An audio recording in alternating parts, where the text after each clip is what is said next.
Welcome to Retro Core Volume 29. We're starting off this month's show with Code R for the Sega Saturn, one of the most obscure racing games out there for the Saturn. In fact, many people didn't even know it was a racing game. And you're about to find out why.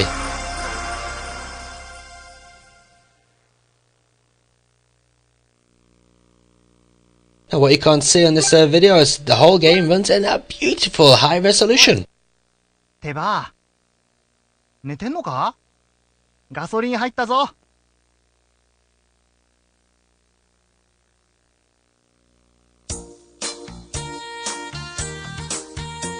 So our product placement there. ESO. Basically this is the real game. Think of Initial D, but in a Japanese adventure game style. You go through tons and tons of these screens, which are all in beautiful high resolution, and then you get to do a race, and you get loads more text. Now this is why most people didn't think it was a racing game, but luckily you can choose the battle mode. And in the battle mode, first of all you choose your car settings, and then off you go and race. That's all you do, you race. Now I've been up to the 10th race, and I'm not sure if that's the last one or not, but it's bloody hard, I'll tell you that much. So the car mods look pretty good, don't they, for the Sega Saturn? So anyway, yeah, as I said, I've been up to the 10th race, and it certainly keeps you going. Now I haven't got a clue how many races there are, because I just can't get past the 10th one. Well, certainly enough to keep you going for a while. Also, you'll notice that this game does actually look quite sharp. Actual racing mode does run probably the highest resolution any racing game does on the Sega Saturn. There's a drawback to this, mind you. The courses do look a bit more squarish due to the lower polygon counts. But the overall effect is pretty good. Also, that lighting from the headlights is, you know, that extra icing on the cake.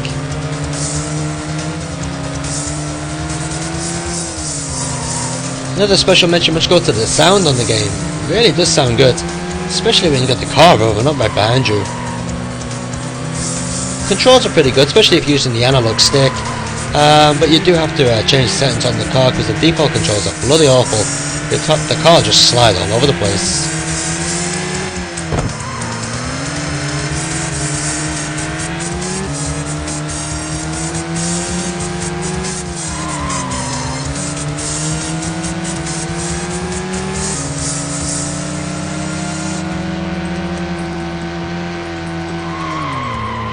One thing that really sets this game apart from other racing games, is the replay mode.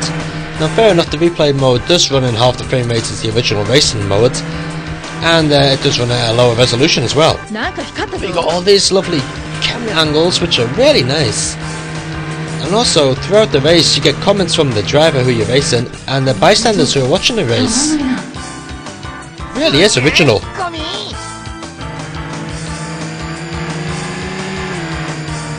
Just a shame that the frame rate's a lot lower.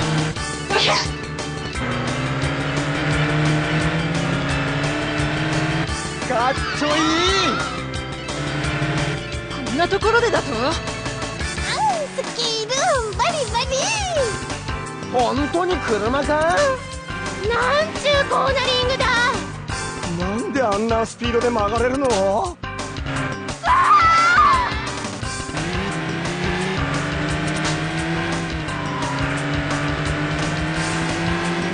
So if you're after another racing game for your Sega Saturn and you've already got the main ones, then you could do a lot worse than check out Code R, especially if you're into the initial D mountain road racing. And also you can have a stab at the RPG mode as well. Unfortunately, it doesn't seem to be that much in there to keep you going for an awful long time. So it gets a retro core score of 6 out of 10, but if it's straight racing you're after, check it out.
Game that spawned the Crush series.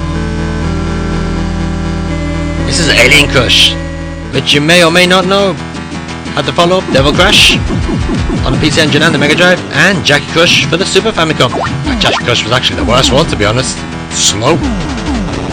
So how's this original? The first in the series. What you expect, being an older title and the first in the series, it is a lot more basic. That doesn't necessarily mean it's a bad pinball sim.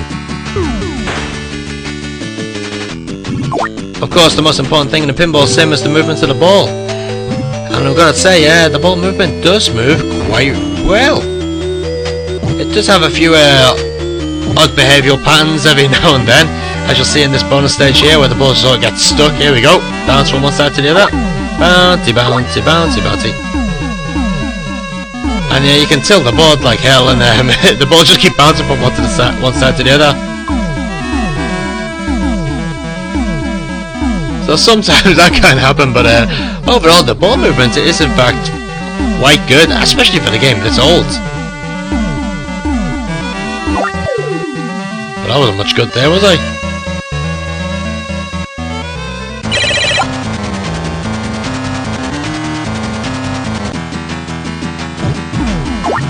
One thing that does get a little bit annoying when you're playing the game for a long period of time is it doesn't actually scroll the screen up to the top half of the board. It basically just goes to a brand new screen. While the screen's changing, you get a little black screen for about a second or so, which at first doesn't really bother you, but it does seem to get a little bit tedious after you've been playing it for a while. Well, I suppose it does if you're playing in a dark room.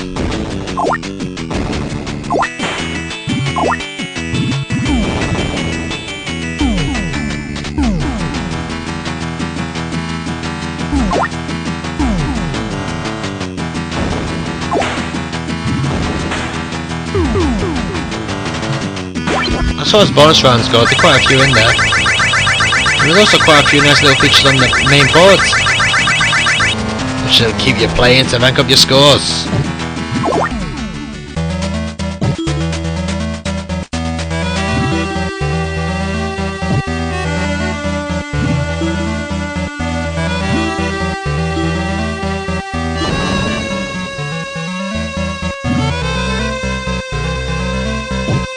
Unfortunately, if you got Devil Crash on either the PC Engine or the Mega Drive, I don't really see why you'd want to own Alien Crush. Now, there's nothing wrong with it, to be honest, but compared to Devil Crash, it does seem a little bit empty.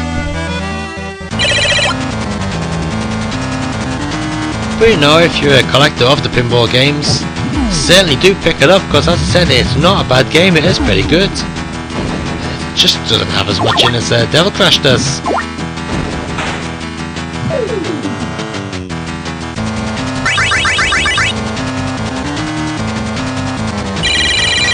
So Alien Crush on the PC Engine gets a score of 7 out of 10.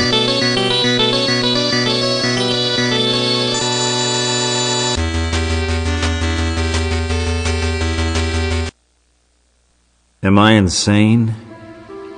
I wouldn't necessarily say I'm crazy, simply because I've heard the voices and battled the godless things in the woods. But I must be crazy to believe. It all started with that damn book, the Necronomicon Ex Mortis. Roughly translated, the Book of the Dead. Inked in human blood and bound in flesh, the book contained bizarre burial rites, prophecies, and demon resurrection passages. Professor Raymond Noby unearthed the book and brought it to this remote cabin where he could translate it. He awoke something dark in the woods, something evil. It got the professor. Then, it came for me. It got into my hand and it went bad. So I lopped it off at the wrist. The professor's daughter, Annie, helped me fight the evil. Using the book, we opened up a vortex to send the evil back. It worked. Big time. The girl died and I got a first-class ticket to the 12th century. I led a war against an army of Deadites, then used the book to get back home. Back to Dearborn. Even got my old job back. Not to mention, I met a great gal. Jenny, assistant manager, arts and crafts. We were the perfect match. But then, the nightmares came. For years, they haunted me, even when I was awake. Jenny thought I was crazy, but she agreed to help. We decided to go back to the cabin, back to where it all started. She said it would be good to face my fears. Big mistake.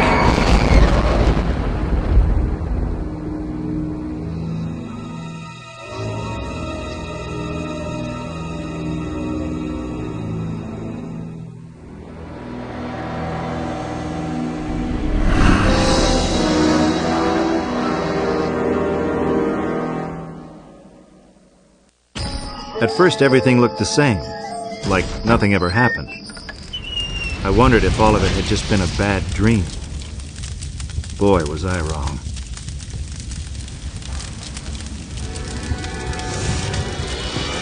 Whoa!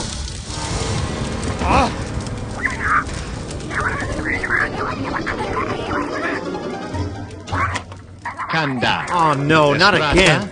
Damn it, it won't shut off!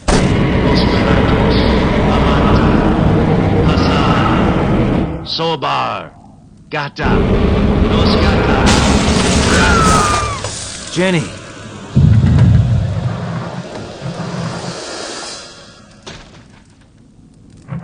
Axe. Oh. This can't be happening. Not again. Oh yeah, it's happening. It's happening in a big way. Now if you'll excuse me, duty calls. Jenny's out there somewhere. Alive. I can feel it. If I can find the pages from the Necronomicon, I might be able to send the evil back and undo this whole mess once and for all.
Nice one, it's Assault Suit Valken 2. You may remember Assault Suit Valken from the Super Famicom, that wonderful mech shooter by NCS Messiah, released in the West, heavily censored, mind you, by Konami under the name of Cybernator. So how's this PlayStation sequel? I'll tell you one thing, it's certainly not a mech shooter. It's a strategy war-based game. Now, usually these are my cup of tea, but being Assault Suit Valken, I thought I'll give it a shot. Now, one thing I must say, it's really got a nice presentation. The opening movie, which is quite long, certainly well done. And these little introductions into the battle scene are also quite nice as well, especially the soundtrack that goes with them.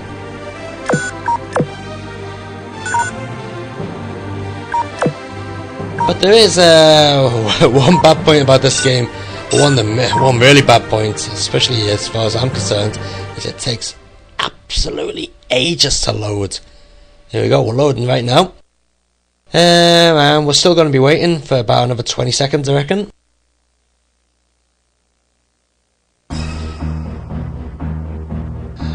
Yeah, we're still loading. And by the way, this is not a CD-R disc. Original disc, as with all the games we use here on Retro Corp.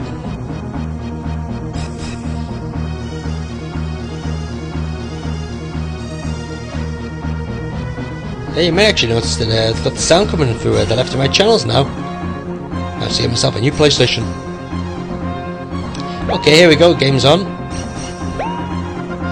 Story's in Japanese, of course, being a Japanese game. But one good thing about this is that all the options are in English, which is really good news for the non-Japanese speakers.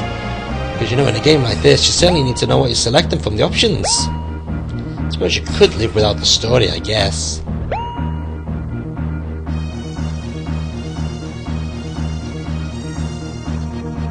Now, as I said, you know, these type of war simulation games aren't exactly my cup of tea, but you know, I thought I'll give it a try, see how it goes. Our first impressions were pretty good, you know. The visuals were nice, I loved the soundtrack, and everything's in English, so it makes it a lot easier to play.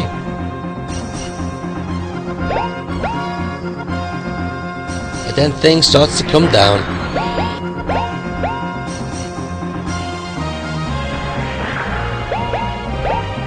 Now, one main problem I do have about this game is the amount of time you gotta wait for your actual turn. So there you go, it's my turn right now, as you can see. So I just select what I want to do.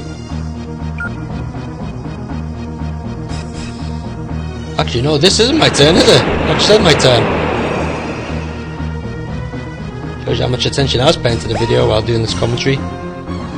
Actually, at the moment, well, not at the moment, finished now, but just then I was actually selecting my defense. So anyway, I've taken my turn, and now I've got to wait 5 minutes or longer before I can do my turn again. Yep, that's how long you got to wait before your next turn. Now this battle which I'm doing now actually took me about half an hour to complete. Now half an hour of the camera rotating all over the place, the screen blacking out every now and then while it loads. It really does start to take its toll on your eyes. In fact, I've just been stuffing my face full of food, and you know, start to feel a bit nauseous after playing this one.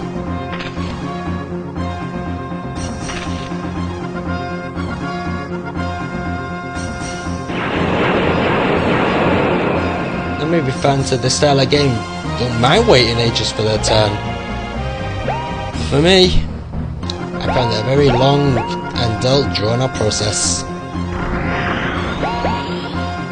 So unfortunately, it gets the retrocore score of 5 out of 10.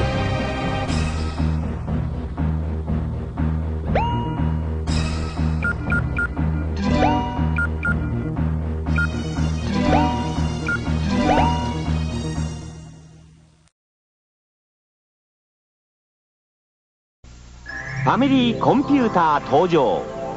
カセットを挿入するとカラー52色の鮮やかな画像。コンピューターを相手に麻雀、五目並べ、そしてポパイ、ドンキーコング、2人で楽しめるマリオブラザーズなど10種類。ポーズボタンと切り替えスイッチで簡単にテレビ番組に変わるテレビ共存タイプ。家族揃ってファミリーコンピューター。マキシム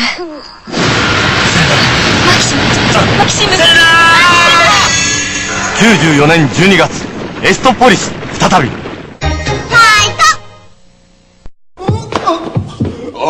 俺はなんだかわかんねえけどファンタジーゾーン2持ってんだ。ファンタジーゾーン2ファミコンになって新登場。スランソフト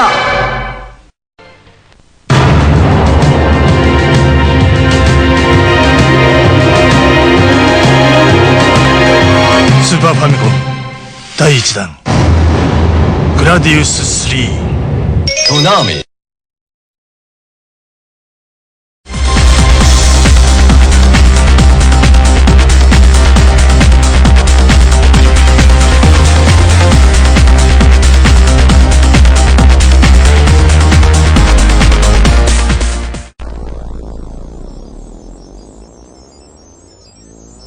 power your heads down for the masters. This is Technosoft's Elemental Master.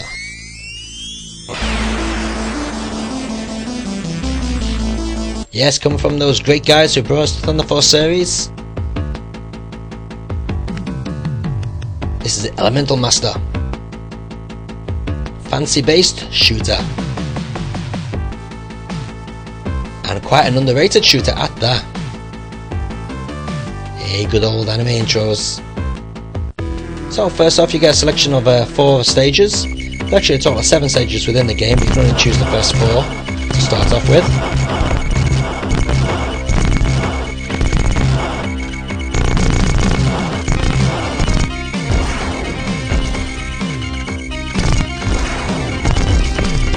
Now, unlike many shooters, you can actually fire backwards in this one, enabling you to kill enemies coming up from the rear.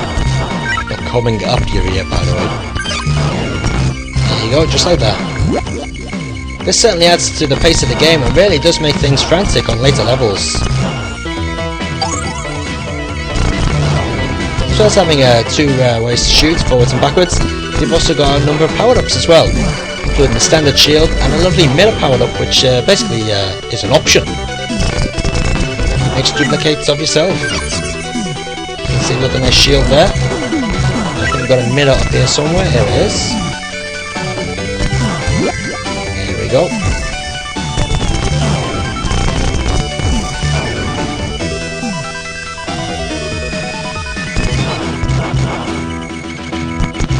One thing which I really must commend Technosoft on in this game is the enemy patterns. They don't come on the standard format which most games use. They come at you from all over the bloody place. There's some order to it, but you know, it's a nice change from the usual straight line, do a twirl and piss off again that most shooters did in the 16-bit age. There we go, once you complete a stage you get the little nymph here, comes down and says she'll protect you. What she does is she darts around the stage killing enemies for you. Very handy. She's not very strong, mind you. Also, upon completing the stage you get an extra weapon as well. So as you can see now I've got the standard blaster, which starts off with, and a nice fire blaster as well.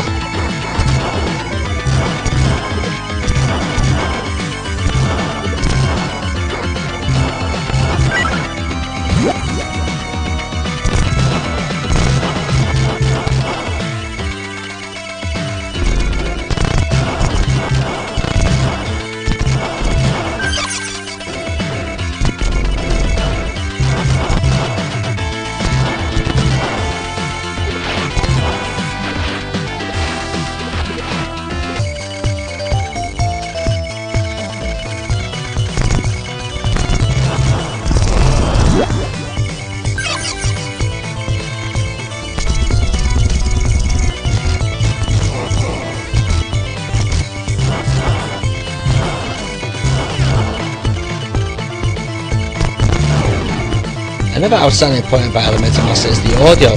Now unfortunately, due to the limited sound channels on the Mega Drive, when you're actually playing the game, one of the sound channels is used for the sound effects.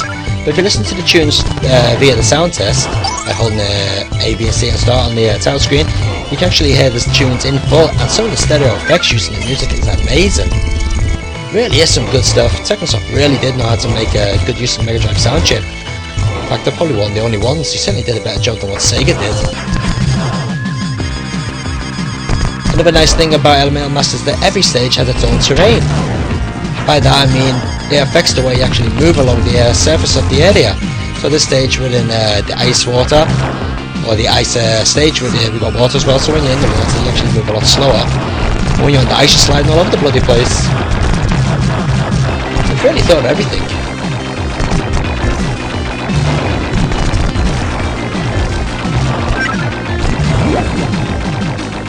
So Magical is very happy to give Elemental Master on the Sega Mega Drive one of the most underrated shooters for the system. A lovely score of 8 out of 10, one of Technosoft's finest games. It's certainly no walk in the park either, it's going to test the most skilled gamers out there. So if you're shit at shooters, don't bother with it. Or buy it just on the cheap so you can get a great music.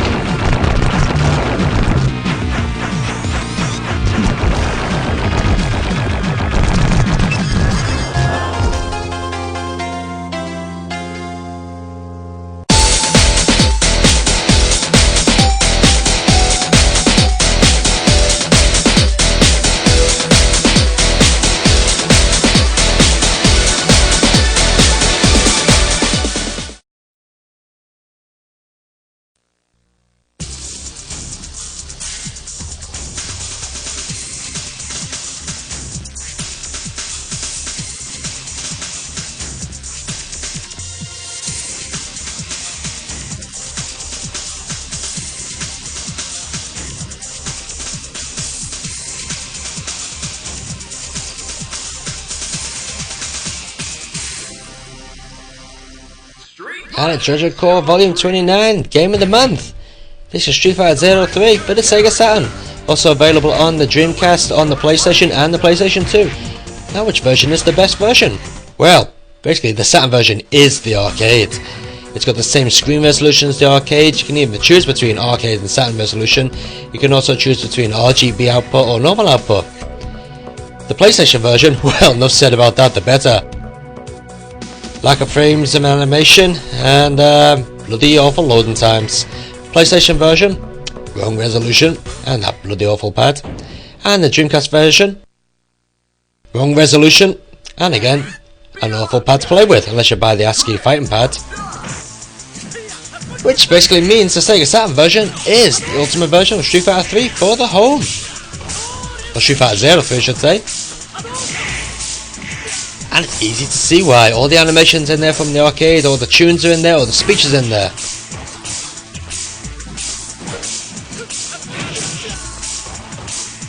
Not only that, but it's also got a shitload of modes to play on. You've got 9 modes in total, ranging from arcade mode, versus mode, training mode, world tour mode, entry mode, team battle mode, survival mode, dramatic battle mode, and final battle. And let's not forget the options as well.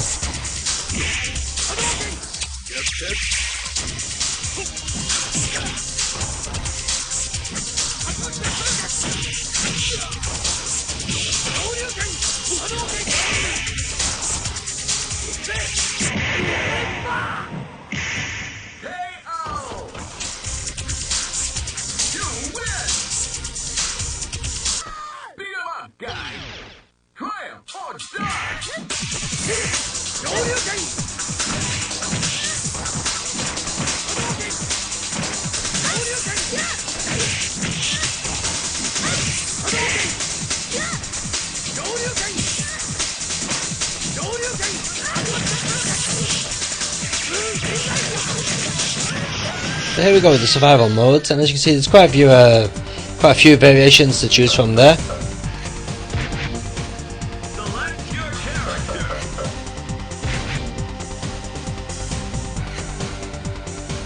Now one of the most interesting things about the survival mode is to actually have more than 2 characters on screen at once. In this case you've got 2 Sodoms and 1 Sakura. Or Sakura, however you want to pronounce it.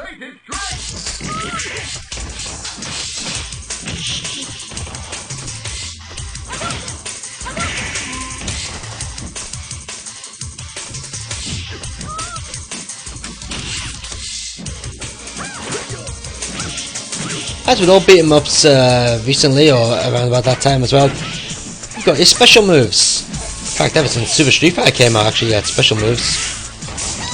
And in Street Fighter 03 you actually get a choice of 3 different versions. So you got your Xism, your Yism and your Zism, or whatever you want to call them. A weird name there. Which basically determines how you go about doing your special moves, and you know, how you power them up and so on.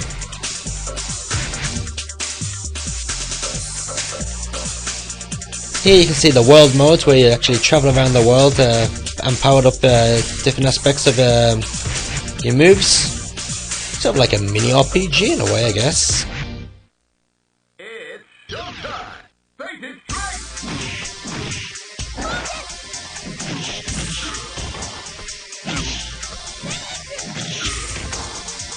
He didn't last long, did he?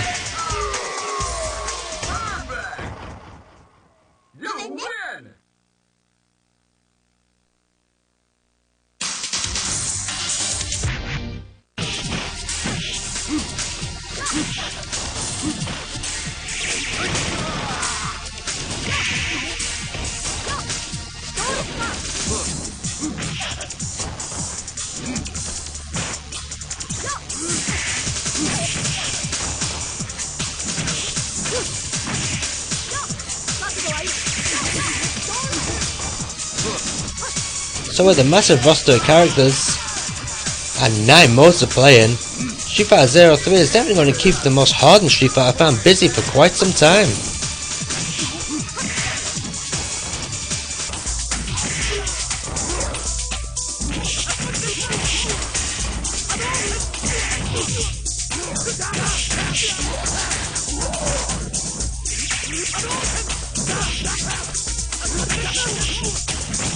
Definitely one of the best Street Fighter games ever made.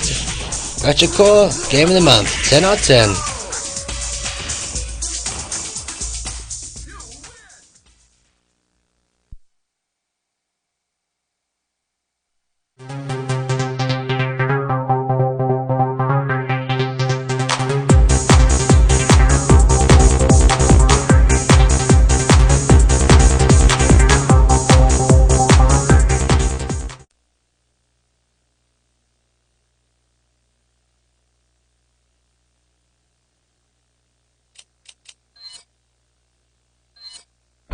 Biohazard 4.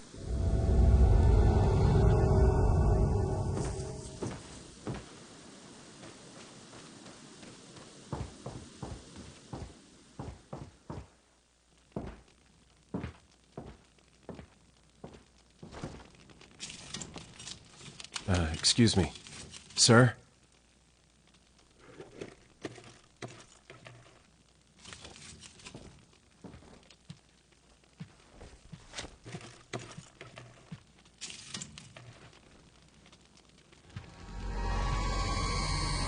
I was wondering if you might recognize a girl in this photograph?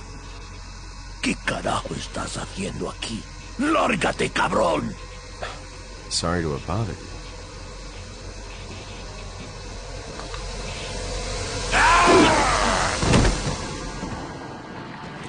Freeze!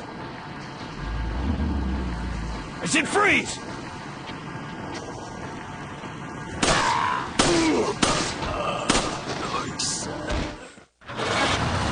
I'm sure that guy says cocksucker when he goes down. Just have another listen when you watch it again later on.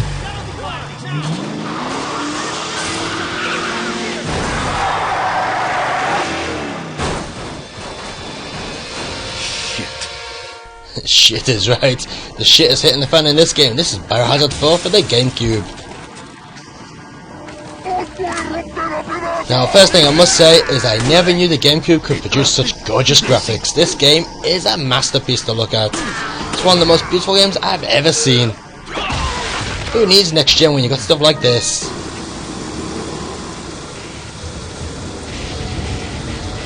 As we all know, great graphics on will make a great game. But they certainly do help. But I'm very happy to say that Biohazard 4 is the best Biohazard ever made to date. Well, at least I think so. Once you played this, you probably won't enjoy the others as much. But what makes it such a great game? Everything. The whole atmosphere is spot on, it's perfect. Down to the airy background music, to the way the locals are speaking to you, and the sound effects. Everything about it is just spot on. But that's not to mean that there isn't any problems in the game. There are a few graphic glitches where you can actually walk through certain items.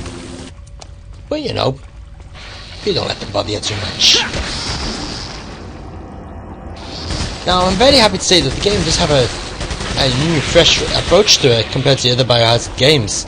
This is more of an action-based adventure than more of a puzzle-solving one, unlike the Biohazards. Of course, there are puzzles in this Biohazard, but compared to the other games, they're actually quite minor. Also gone are the tape ribbons for the typewriter.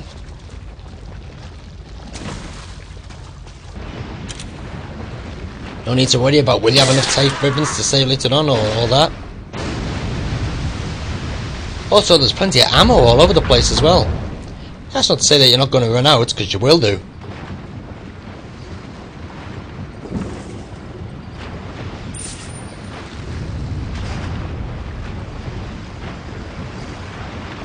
And you see, at the moment, Leon is on his own. But also, throughout the game, you do have to take care of the President's daughter. Now, usually I hate those type of sections in games where you gotta take care of another player. However, in Biohazard 4, it actually works very well. In fact, it's not a chore like you'd expect it to be. It actually makes the game a lot more enjoyable.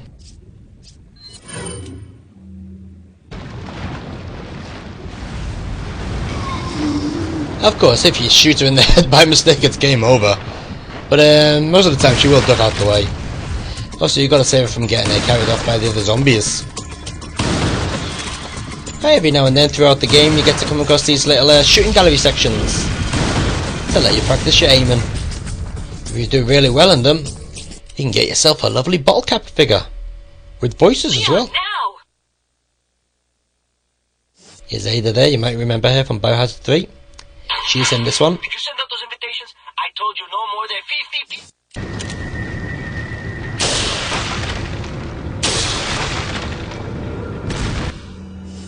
As you expect, there's an awful lot of weapons to choose from in Biohazard. Not that you really need them all. I find that as long as you got the machine gun, pretty powerful rifle, and the shotgun, you're pretty much sorted. Now, a lot of people said this Japanese version is censored, and you can't decapitate people, but I'm not too sure what the decapitation is meant to look like, but you can blow people's heads off on this version.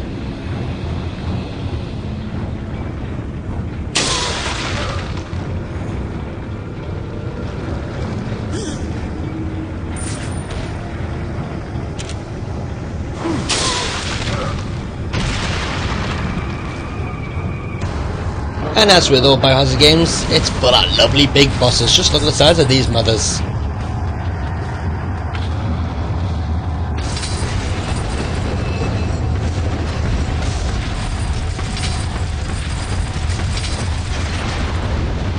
That sorted him. Look at that, beautiful, isn't it? Shoot him in the bollocks.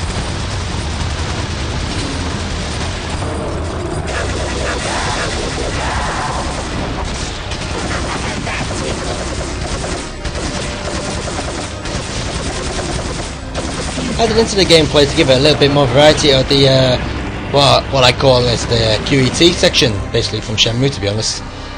Not that Capcom are copying, but every now and then, you can just see there a couple of button commands appear on the screen, which enable you to move out of the way pretty quick. If you fail to press the buttons in time, you end up getting your head smacked in.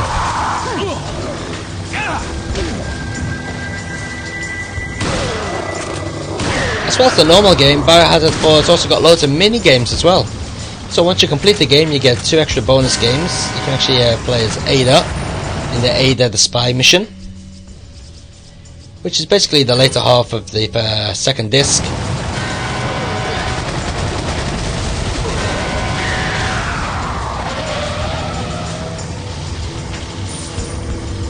And you also get the Marines game as well, or the Mercenary game, which consists of 6 submissions. Complete the missions and get extra weapons in the main game.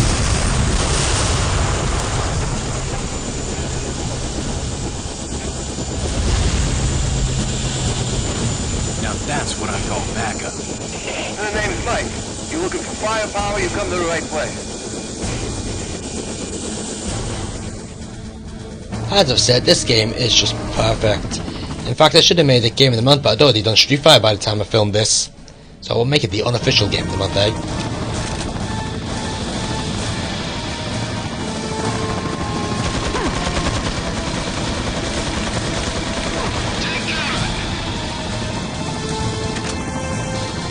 So if you're after the game for your GameCube or your Nintendo Wii, because it'll work on your Wii as well, without any dodgy filtering. Hey, PlayStation 3 owners. So as I was saying, if you want an excellent action-adventure game for your Wii or your GameCube, you must buy Biohazard. Brilliant characters, amazing storyline. Well, storyline's not that great, but you know, the characters make it great. Non-stop action. Cameras, which can only be described as movie quality. And the whole game is presented in widescreen as well. If you've got a widescreen TV, you're sorted. In fact, even on normal TV, it still looks great. It was a bit weird playing the game in widescreen at first, but soon got used to it.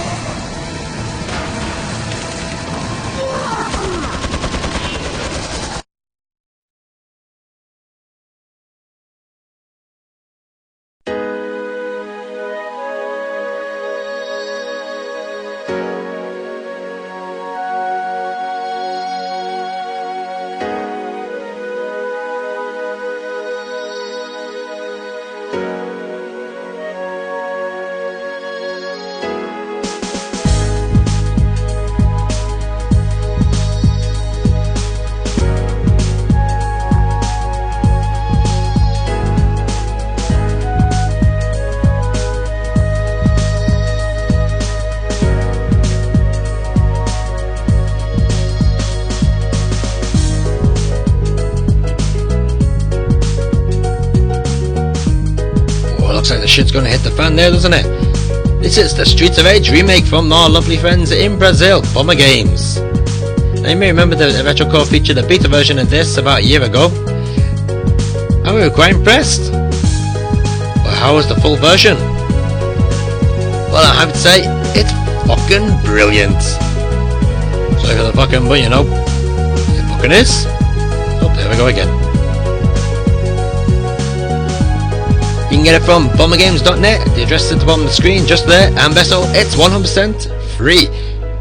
Oh, it's for the PC as well, by the way.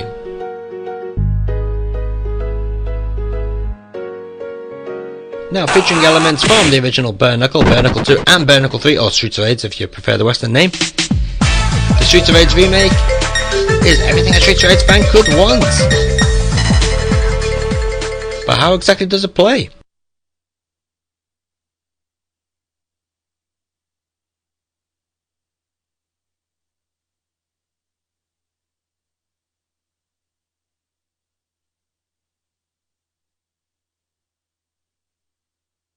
Well, the story's not exactly riveting, but you know, who reads the story?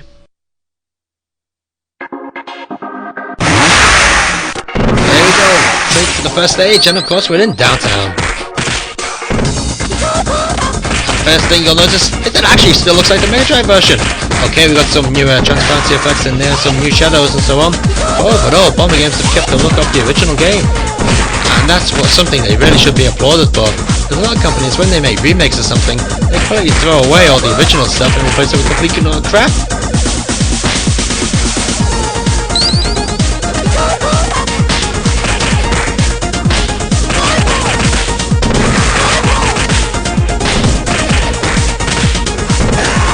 Now, Streets of Rage Remake features elements from Streets of Rage 1, 2 and 3, as I was saying. The element from Streets of Rage 1 is mostly a special weapon, or where the police come on and help you out. But the characters also have a lot of moves from Streets of Rage 2 and 3, including all the specials as well.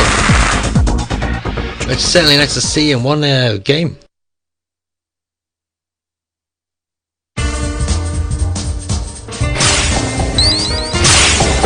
Now, a lot of people might be thinking that it's just a remake of Streets of Rage 2 so far, but it is in fact a lot more than that. It's got all new levels which aren't featured in the original Streets of Rage games, plus new characters as well. Now, for those of you that are thinking, well, I don't really like the new transparency effects and the shadows, don't worry, because you can switch them all off. You can return to the original Mega Drive effects. Well, the game certainly thought of everything to keep everyone happy in this one. Even a choice of sound as well. You can have the sound effects coming from the left and right depending on where you are on the screen, or the original, which I'm using at the moment. You also have the option of running the audio from a CD. Why would you want to do that? The remake audio in this Streets of Rage remake is absolutely amazing. Yuzo Koshiro himself would be proud of it.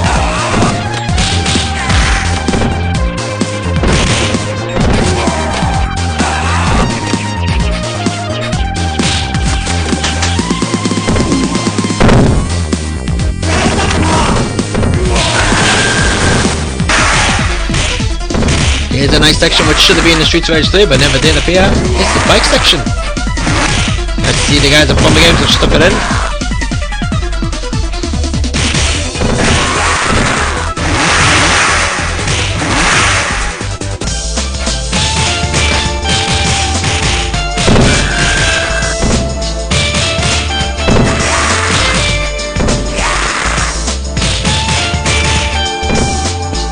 So not only do you have a normal 2-player simultaneous action beat 'em up, or 1 player like you can see here, but you've also got loads of other options as well, such as the edit mode.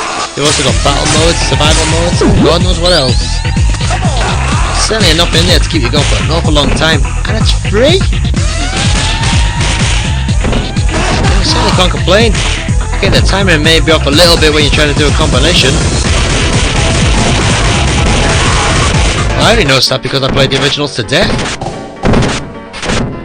And even though it does seem just that slight bit off, it really doesn't bother you at all. A true classic. We're going to give Bomber Games Streets of Rage Remake a score of 9 out of 10. Ah, fuck it, we'll give it a 10 out of 10. It's free. Go and download it now. You'd be a fool if you didn't.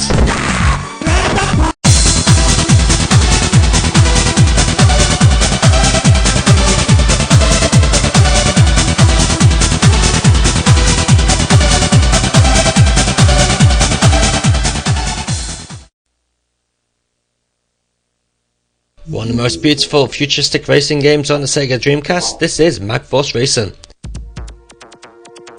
Runs at a solid, well, almost a solid 60 frames per second as well. Occasionally the frame rate does drop a little bit, but overall it does run quite nice. Unfortunately, this video that you're watching on the DVD version only run at 30 frames per second, or 29.7 to be exact, so you're not going to be able to see the exact smoothness of this game. But at least you get an idea.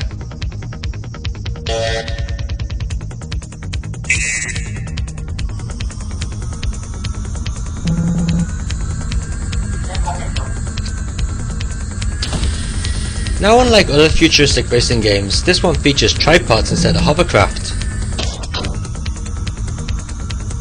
which, as you'll expect, makes the controls a little bit different. In fact, not just a little bit different, a hell of a lot different. See what you've got your steer button, or your steer control, which is the analog stick, which is fine and dandy, but you've also got the L and R triggers, or L and R as I set them, which control a horizontal plane of scrolling left and right. They don't actually help you turn, they're not really turn adjust, to be honest, so just slide your tripod on a horizontal plane, which can make the controls really weird at first. Certainly took me quite a while to get used to them. But once you do get used to controls, you'll find yourself going at some really neck-breaking speeds, as you'll see on this course.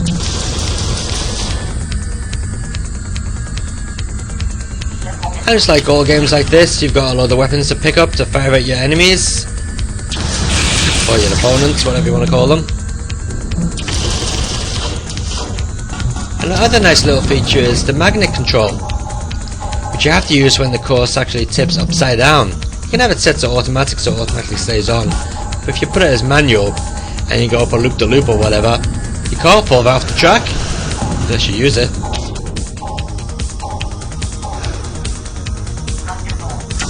Another thing that you have to keep an eye on is the green bar, which you can see at the moment mine is empty. What the green bar is, that's actually a fuel, or I think that's what it is. And the more green engine pads you roll over, the higher fuel you maintain, which enables you to go faster. There you go, get a bit of fuel there. You see the green bar's going up.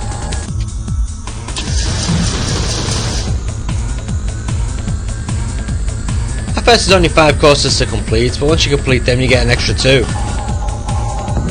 There's also quite a few hidden tripod vehicles to uncover as well.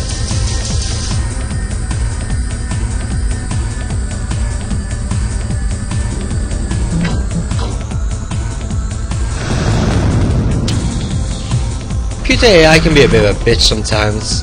You know, on the first few levels it is quite easy, but you know, once you get into the later levels with the faster tripods, computer AI can be really nasty. Majority of the time just blowing you up with a missile from behind. So it reminds me of Mario Kart really.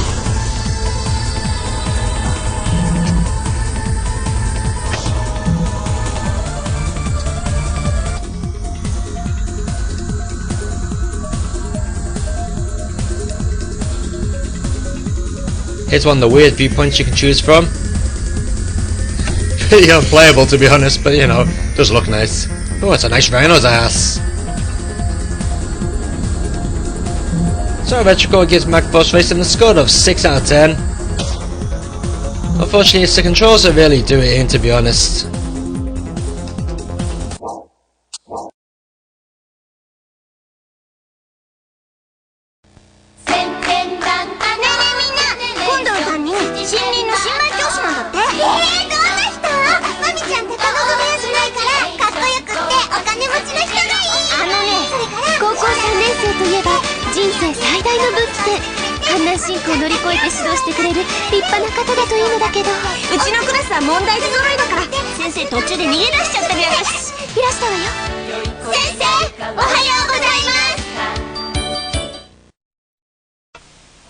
新発売やで、ファンタジーゾーン2だで、はーい。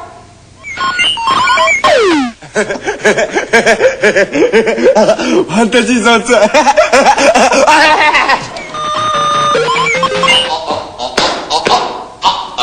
ァンタジーゾーン2、新発売。買ったね。ファンタジーゾーン2、ファミコンになって新登場。センスット。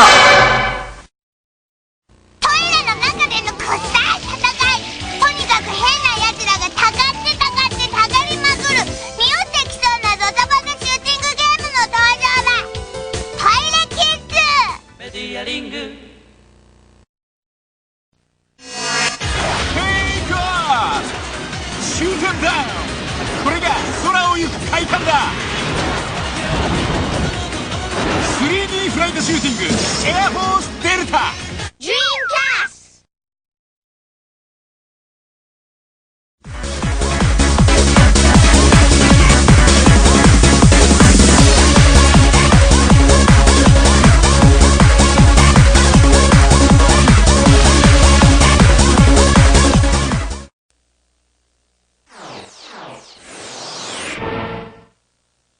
It's R-Type 3, and unlike Super R-Type, this is not a bastardized version of R-Type 1 and 2. And it's actually fun! Yeah, I never was a fan of Super R-Type, thought it was just dull as hell. R-Type 3, that's a different thing altogether. So, first of all, you get a choice of 3 different pods to go on the front of your ship, or behind ship.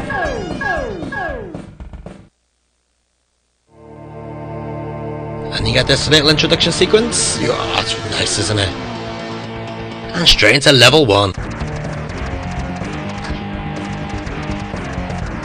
Now you may notice the bottom there, you can have beam powered up, just like that, which is done in the old fashioned way of holding down the button, or holding down the fire button, or you can have a hyper powered up. What the hyper basically does is acts as some sort of a charge weapon, but when it hits something, it explodes. Especially destroys everything around it as well. Very useful for getting rid of the bosses in a quick fashion. And of course in good old R-Type tradition, your little pod can be fired off and attached to the front and back of your ship. Very handy for absorbing bullets.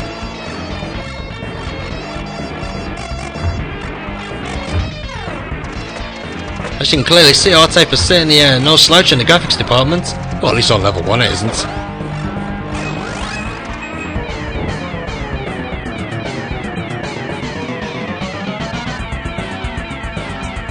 There we go with the hyper mode, as I was trying to explain just before. Now the problem is with the hyper mode is when it wears out, you've got to wait a couple of seconds or more, well, about 20 seconds, before you can charge it up again. But look how fast it got rid of that boss.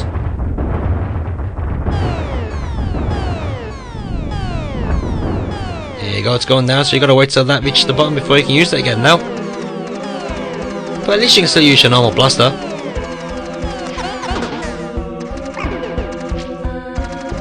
Now just like Super R-Type and the R-Types before that, R-Type 1 and 2, R-Type 3 is a bitch to play. It is really tough. Thankfully you don't get sent back to the beginning of the levels when you die, but you do get sent back far enough to make a uphill struggle, especially when you got no power-ups. So it's very important to make good use of your little pod. You know, leaving it stuck to the front of your ship all the way through the level isn't going to help you much.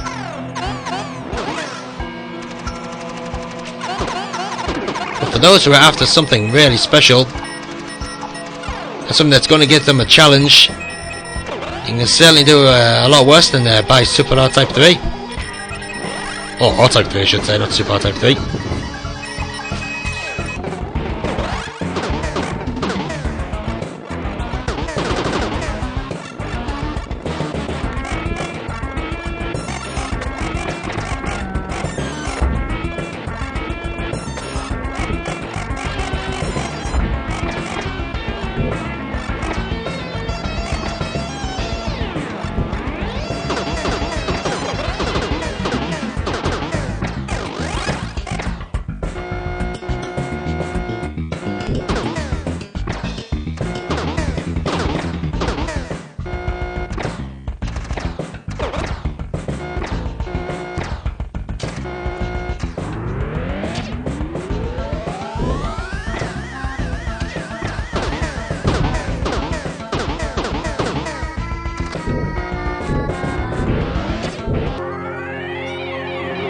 That's a nice level, the way the walls morph into little enemies.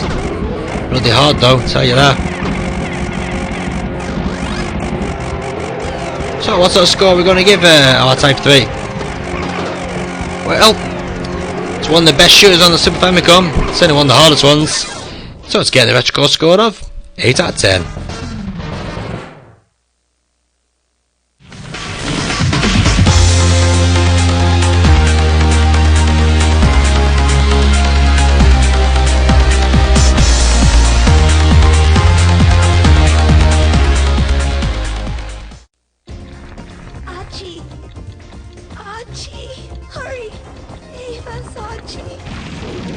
This is the Academy of Shite Voice Acting from Treasure. Are these the rebels? One group of them, sir. They have no strength to resist any longer. But the leaders are still alive. There's no time now. Join the troops intercepting the ruffians. Oh, it's like an LED clock. It's a bit odd, isn't it? No, it's not really the Academy of Shite Voice Acting, even though I'm sure that's where the people came from who did the voice acting for this game. This is Sin and Punishment. Now, being a Treasure game, you can't expect the controls to be normal. Basically what you have is the analog controller, which controls the target that you have there. And you can move left and right by pushing left and right on the direction keys.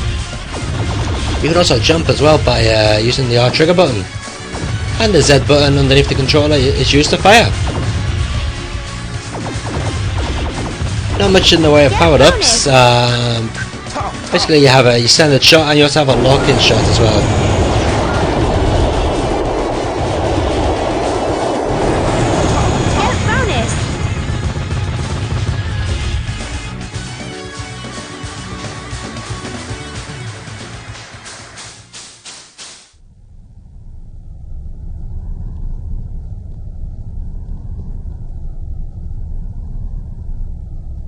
Saki! Oh, Saki! Good morning, Saki. Good morning, Iron. Good morning, Iron. Bloody hell. You know, if you're doing the voice for this, at least you'd make yourself sound as if you just woke up, wouldn't you? We've got work to do.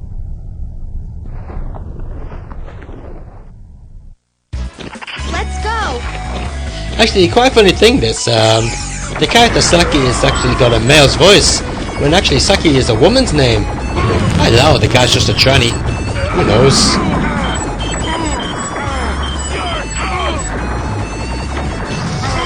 So, as you probably figured out, this is just basically a glorified light gun game. That's a light gun, of course.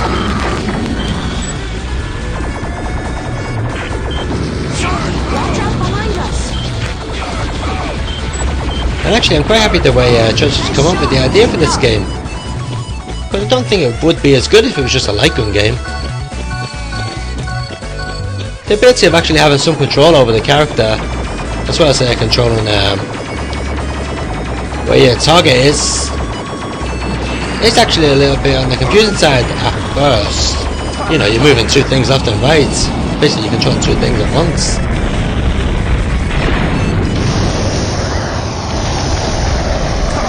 But with a little practice and a little patience, you'll soon get the hang of it. Come on, quick, into Shinjuku Station. Hurry! The ruffian swarm has started attacking!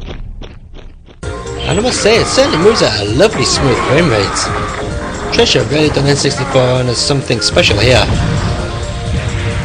Yeah, the graphics do look a little bit on the blurry side. And you do see polygons going through other polygons on the characters. But you know, it's not that bad to be honest.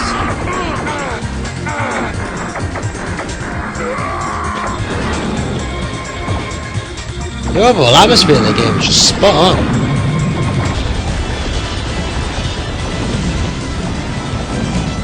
Challenge-wise, it is a little bit difficult, but I'd say that's mainly down to the controls and the actual game itself. The game is pretty easy once you have the controls sorted. There's not much depth to the game, you just basically run and shoot, to be honest. But what else have you got like this on the Nintendo 64? Nothing. Which actually makes this one the better game to own. Nice refreshing change to the usual crap that you get. Lovely Metro Core scored of 8 out of 10.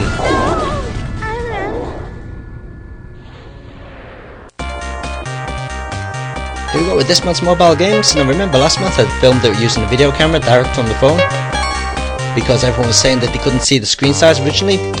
Well, it looks like filming it from direct on the phone wasn't too popular either. Well, don't blame me really, because the picture was a bit of a mess. But lo and behold, I found some nice new software that actually blows the picture up to full screen. Nice one. So here we go with the first game this month. This is a 2D beat 'em up called Pentarium. Featuring loads of modes: story mode, arcade mode, training mode, and survival mode. 5 characters to choose from straight away, all with their own unique moves and speech as well. And you've even got special. There's also 3 bosses to choose from. Unfortunately, I don't think you actually get to control them, you only get to fight them. I finished the game and couldn't control the boss characters. It's a bit of a shame really, because some of them are pretty good.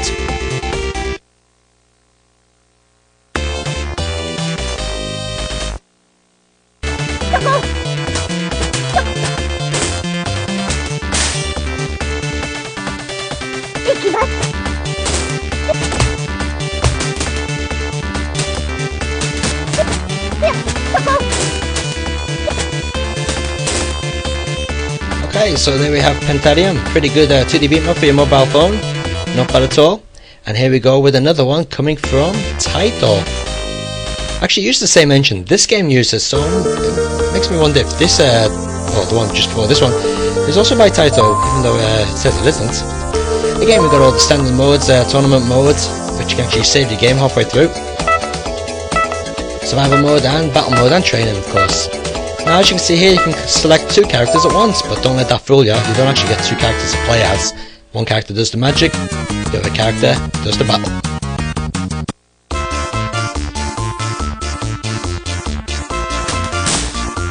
Now, unlike a Pentarium, this one does have quite jerky animation, to be honest.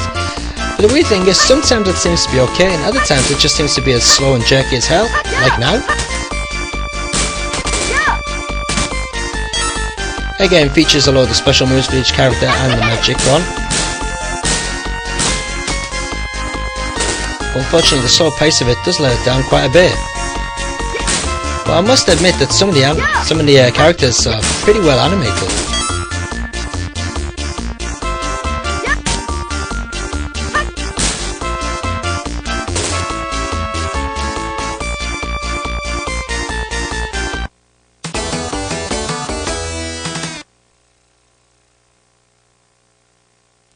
Now on to something a bit more different. This is Devils May Cry. I'm sure you all know this from the PlayStation 2. Here we go with the mobile phone version. Just as with the original, you can select different arms, different guns, and you can also power up your arms and guns as well. You also have a special move known as the style. Usually consists of slashing away with your sword or going crazy with your guns.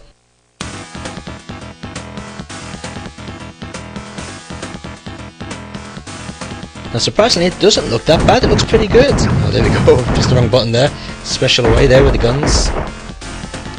Got all the combinations in, well, not all the combinations, but it's got combinations in from the PlayStation 2 version. Just juggling enemies in the sky. And it's absolutely jam-packed full of levels. As you can see, just before you had the little routes which you can choose, a bit like the Dorius games really. Each one of them is a separate level.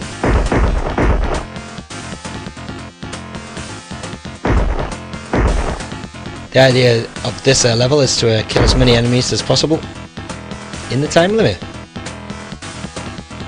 Kill enough and the door will open.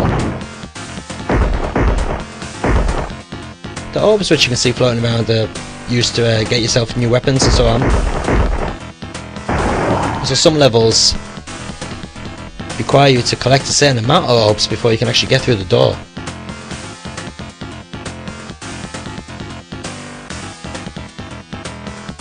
Mission clear.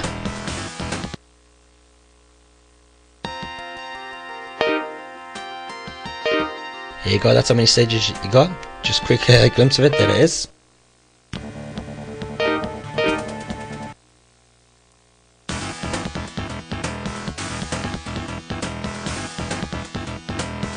Control wise, it's not too bad actually. It is a little bit sluggish, as you can certainly see.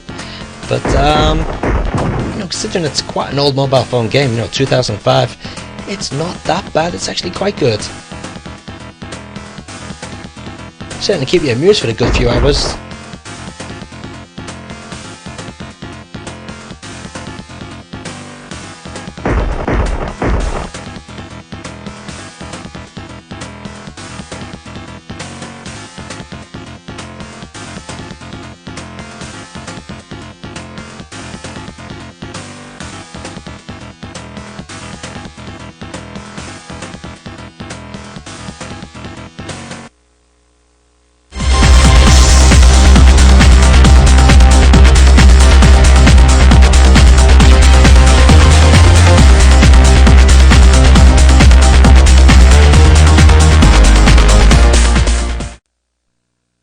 It's Tobal No. 1 for the PlayStation.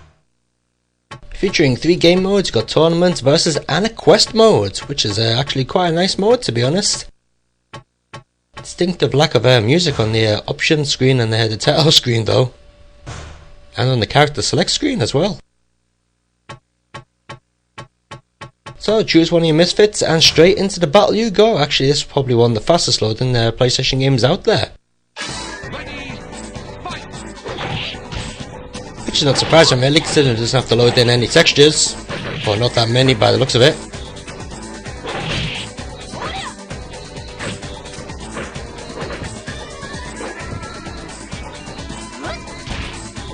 Now this is Squaresoft's first attempt at a 3D beat 'em up, and on the PlayStation of course they've got the likes of Tekken to go up against with, and Toshinden. Well, Toshinden's not too hard to be better than, is it? Instead of going with the Tekken style of gameplay, Square have actually gone with more of a Virtua Fighter style of a 3D beat 'em up. The moves are quite similar to the ones that you see on Virtua Fighter. Not only the moves similar to the Virtua Fighter moves, but also the way the game behaves is quite similar as well. Some of the camera angles seem to come straight from Virtua Fighter. Ready, fight!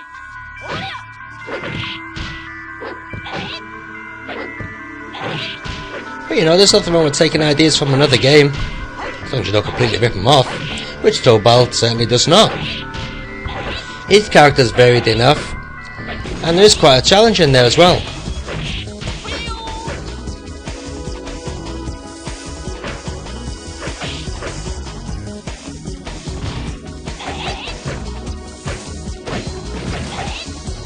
As for learning characters' moves, it doesn't take that long, to be honest. There aren't that many moves per character. But when you get into the technical aspect of the game, it does actually rank quite high. Of course, it's not up there with the likes of Virtua Fighter, but there's quite a lot to learn. And mastering the moves is one thing, but mastering how to use them and when to execute them is another.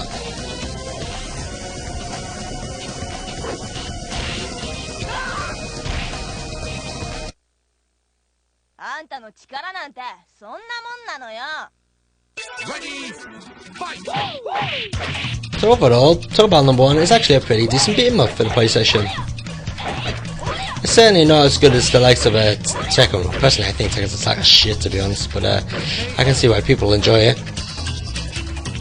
And of course, not as good as Tobal No. 2, but for the first attempt into the world of 3D beat 'em up, Square have done not too bad.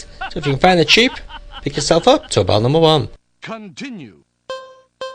So we give Tobal No. 1 the lovely electrical score of 7 out of 10.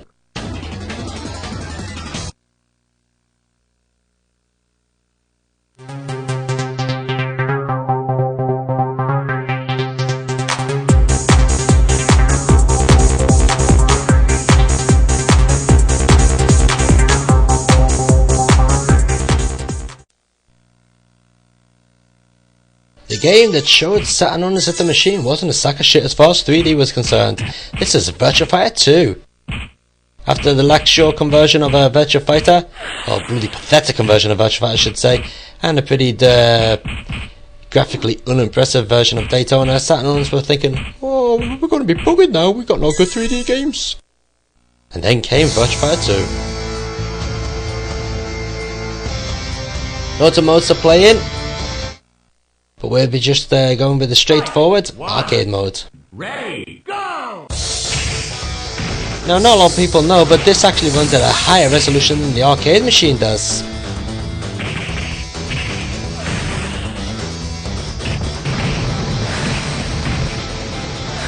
Of course, everything's a lot smaller with a lot less polygons, and also the backgrounds aren't really true 3D either, but they still look the part. Now, compared to the likes of Virtua Fighter 4 and the more recent Virtua Fighter 5, Virtua Fighter 2 is a little bit on the basic side as far as playability is concerned. But for its time, it certainly was, you know, ahead of its time, if that makes any sense.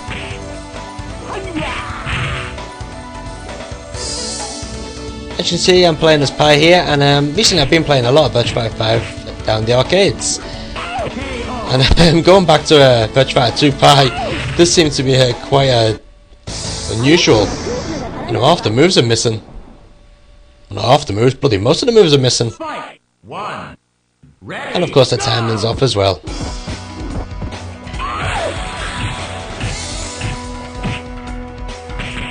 But you got to give it to Sega. For the Sega Saturn conversion, the timing was absolutely spot on compared to the arcade version.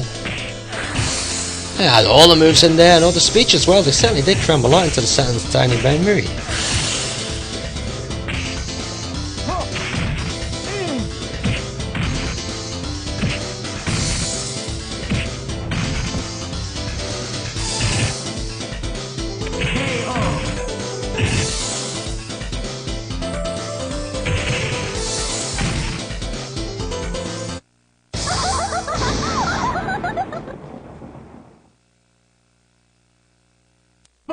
1.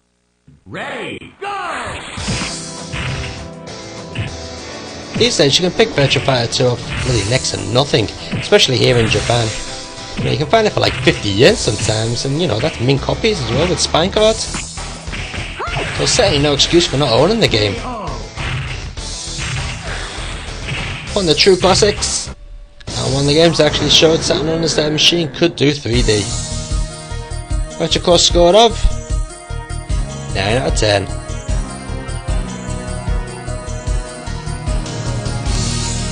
I'll 必ず勝ってみせるわ。